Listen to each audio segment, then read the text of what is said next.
I slept in my school uniform for 3 nights. Not because I wanted to, not because I was lazy, but because if I took it off, it would mean accepting something I wasn't ready to believe yet. That no one was coming for me. The first night, I kept my shoes on. I lay curled up on the thin mattress, still wearing my white shirt, blue skirt, striped tie loosened around my neck. My school badge dug into my chest every time I breathed, but I didn't move it away. I told myself it was temporary, just one night. By morning, someone would knock. My mother, my aunt, anyone. I stared at the ceiling fan that didn't work, counting the cracks instead of sleeping. Every sound outside, my heart jumped. A motorbike, footsteps, a door closing somewhere far away. I whispered to myself, "They'll come, they have to." I was 16, a good student, quiet. Invisible maybe, but not forgotten, or so I thought. The second night was worse. My uniform smelled like chalk dust and sweat. My socks were stiff, my hair was tangled. I hadn't eaten since the school lunch I never finished. Still, I didn't change, because changing meant admitting that the school day was over, and no one noticed I never came home. At school that day, I sat in my usual seat, front row, third desk from the window. No one asked where I lived. No one asked why I hadn't gone home. My teacher marked attendance like always. "Here," I said, my voice steady. If I sounded normal, maybe everything was normal. When the final bell rang, I stayed seated while others rushed out, laughing, complaining, planning dinner. One girl asked, "Aren't you leaving?" I smiled. "In a minute." I waited until the classroom emptied. Then I walked back to the same small room behind the closed library, the place the school cleaner let me sleep after she caught me crying there weeks ago. That night, I hugged my school bag like it was a person. By the third night, reality started pressing down on me. My phone battery was dead, no missed calls, no messages. I checked anyway, as if hope could recharge it. I finally whispered the truth out loud, my voice breaking. They didn't even notice. That's when I remembered the last thing my mother said to me. It happened on a Monday morning. I was ironing my uniform carefully, making sure the pleats were sharp. My mother watched me from the doorway, arms crossed. "You're late," she said. "I'm on time," I replied softly. She sighed, like my existence tired her.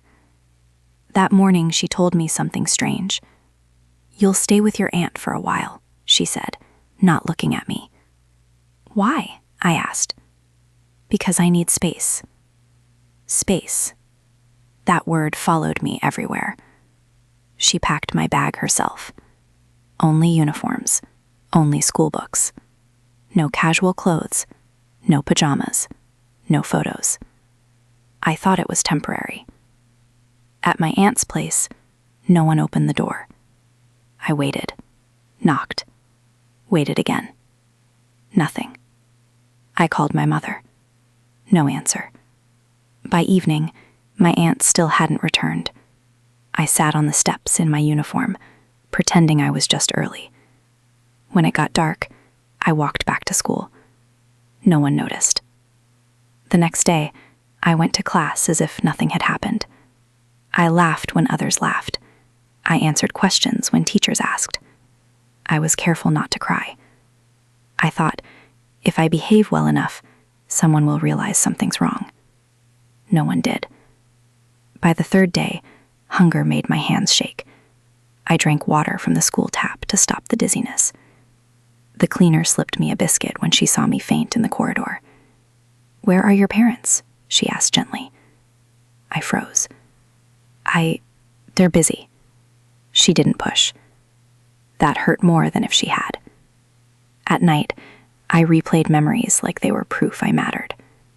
My mother braiding my hair when I was small, clapping at my first school play, calling me my smart girl. But memories don't knock on doors. People do. And no one knocked. On the third night, still in my uniform, I sat on the floor and cried silently so no one would hear.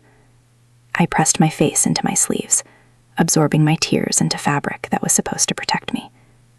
That was the moment I realized something terrifying. You don't need to run away to be abandoned. Sometimes, people just stop choosing you. The next morning, everything changed. It was during morning assembly. I was standing in line, dizzy, my vision blurring.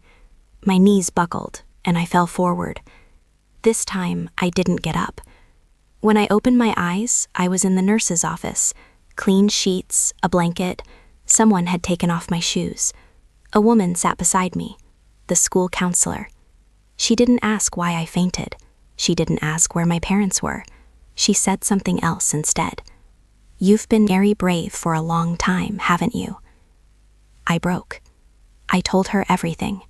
About sleeping in my uniform, about no one coming, about waiting for a knock that never happened. She held my hand while I cried like a child who finally had permission to fall apart. That day, calls were made, records were checked, questions were asked, questions no one had bothered to ask before. My mother answered the phone at last. Her voice was calm. "She's old enough to manage," she said. I listened from the doorway. That sentence ended something inside me. I didn't go back to her house. Instead, I stayed with a temporary guardian arranged by the school. A small room, a real bed, clean clothes. The first night I slept there, I changed out of my uniform. My hands shook as I folded it neatly. Not because I didn't need it anymore, but because I finally understood what it represented. I wore it for 3 nights because it was the last proof I belonged somewhere. Today, years later, I still pause when I see a school uniform hanging on a line. I remember that girl, the one who stayed clean, quiet, and hopeful, even when the world didn't notice she was disappearing. If you're listening to this and you feel invisible, please hear me. Your pain is real. Your story matters. And even if no one came looking for you then, you are still worthy of being found.